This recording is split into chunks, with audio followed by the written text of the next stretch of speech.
ditawar-tawarin, ditutup-tutupin, ya semacam itulah.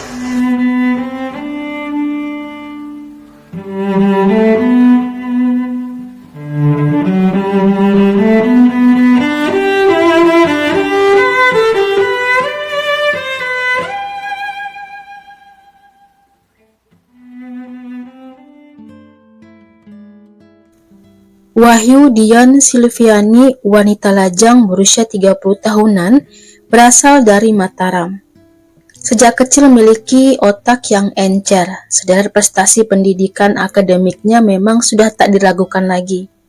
Dian sudah biasa mendapatkan beasiswa, bahkan dia juga mendapatkan beasiswa kuliah di luar negeri. Kecerdasan dan kecakapan Dian memang membuat dirinya memiliki banyak kenalan. Setelah menyelesaikan S2-nya, dia bekerja sebagai dosen UIN Solo. Dian memang sudah biasa hidup sendiri karena memang berkuliah di luar kota hingga ke luar negeri. Dian juga sudah memiliki ekonomi yang mapan. Meskipun belum menikah, namun Dian memang sudah mapan. Ia juga sudah memiliki rumah sendiri di daerah Gatak, Sidoarjo, Jawa Tengah. Sebuah rumah berpagar seperti rumah-rumah di daerah komplek biasanya.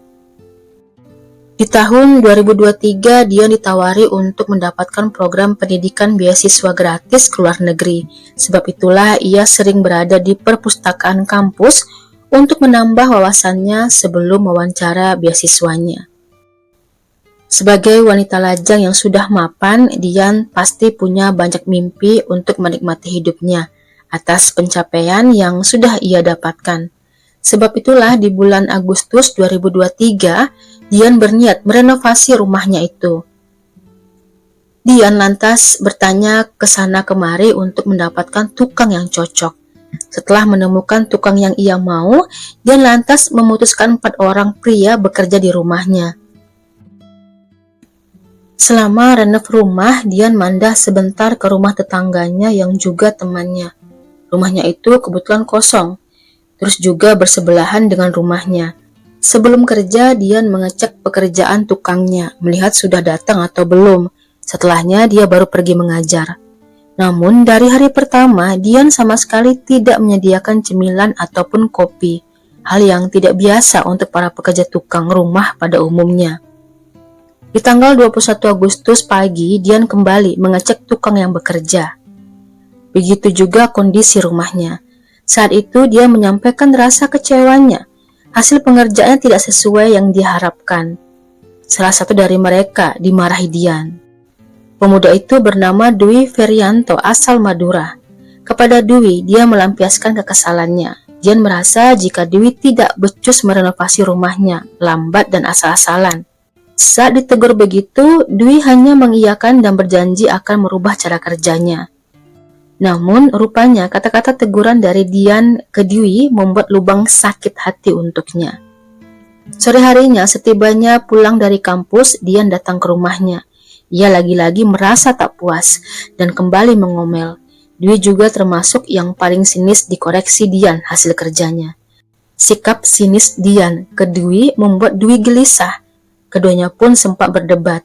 Namun karena Dian bisa dibilang bosnya, Dwi akhirnya tak banyak membantah.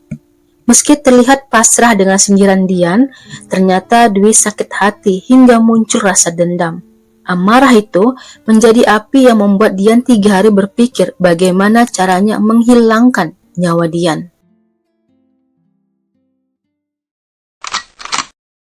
Rabu malam tanggal 23 Agustus 2023, di kosnya Dwi menyiapkan sepasang sarung tangan medis, sebuah pisau, dan penutup wajah. Sekitaran jam 11 sampai 12 malam, Dwi berjalan keluar. Dwi berniat pergi ke rumah di mana Dian mandah sementara. Sepanjang jalan, Dwi sudah membulatkan tekadnya untuk menghilangkan nyawa Dian. Rencananya sudah 3 hari ia susun. Sementara itu, Dian sudah tidur istirahat. Mungkin karena rumah itu bukan rumahnya, Dian lebih nyaman tidur di ruang tengah. Setibanya di depan rumah, Dwi naik pagar depan, terus naik ke atas, lalu berjalan dari belakang ke arah tandon air, dan akhirnya berhasil masuk. Di ruang tengah, Dwi melihat Dian sudah lelap.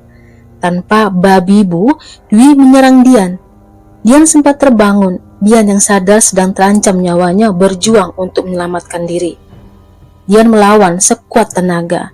Namun Dian pun kalah. Setelah bertahan, Dian akhirnya terkapar dengan genangan cairan merah di lantai ruang tengah. Yakin jika Dian sudah meninggal, Dwi lantas menutup jasad Dian dengan kasur lantai.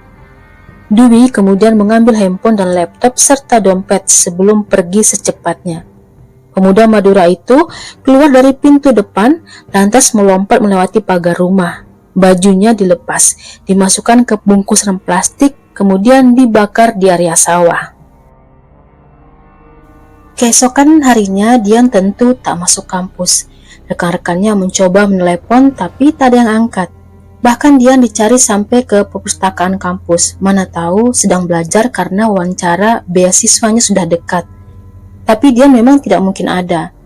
Selepas dari kampus, teman-temannya datang ke rumah Dian karena mereka merasa ada yang janggal.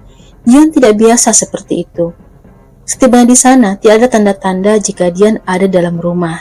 Maka mereka pun pergi ke rumah sebelah. Lantas, teman-temannya nekat masuk ke rumah sebelah yang dipinjam Dian sementara untuk tinggal. Masuk dari depan, berjalan ke dalam rumah. Di tengah rumah, mereka melihat ada kasur tergeletak. Mereka juga melihat ada bercak darah kering di dinding rumah. Teman-teman Dian lantas berinisiatif untuk mengangkat kasur yang ada di lantai. Saat itulah, mereka melihat tubuh Dian sudah penuh cairan merah. Begitu juga lantai. Dian sudah meninggal dan pasti dihilangkan nyawanya. Penemuan itu pun dilaporkan ke Polres Sukoharjo. Penyidikan pun digelar cepat. Orang sekitar rumah yang biasa berinteraksi dengan Dian ditanyai petugas. Begitu juga para tetangga dan teman-teman Dian. Warga juga dihubungi. Sementara itu jasad Dian dibawa ke Rumah Sakit Daerah Dr. Mawardi Kota Solo. Kerja keras petugas pun berhasil. Pada tanggal 25 Agustus 2023, sekitaran jam 1 malaman, Dwi pun ditangkap di kosnya. Dwi tak mampu berkelit. Saat proses penyidikan, Dwi mengungkapkan motif hingga dirinya tega berbuat kriminal pada Dian. Alasannya dimulai dari hari pertama Dwi kerja di rumah Dian. Dosen muda itu tak pernah menyediakan kopi dan cemilan. Dian sering mengomel, bahkan sampai mengeluarkan kata-kata tak becus, hingga ucapan tukang kok amatiran.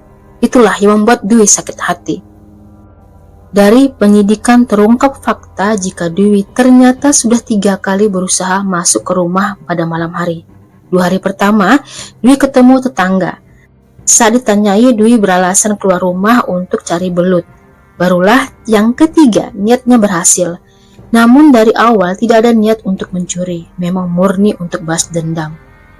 Setelah mengumpulkan semua barang bukti dan menggelar sidang di Pengadilan Negeri Sukoharjo pada tanggal 29 Februari 2024, Dwi divonis hakim penjara seumur hidup. Ditawar-tawarin, gitu-gituin, ya semacam itulah.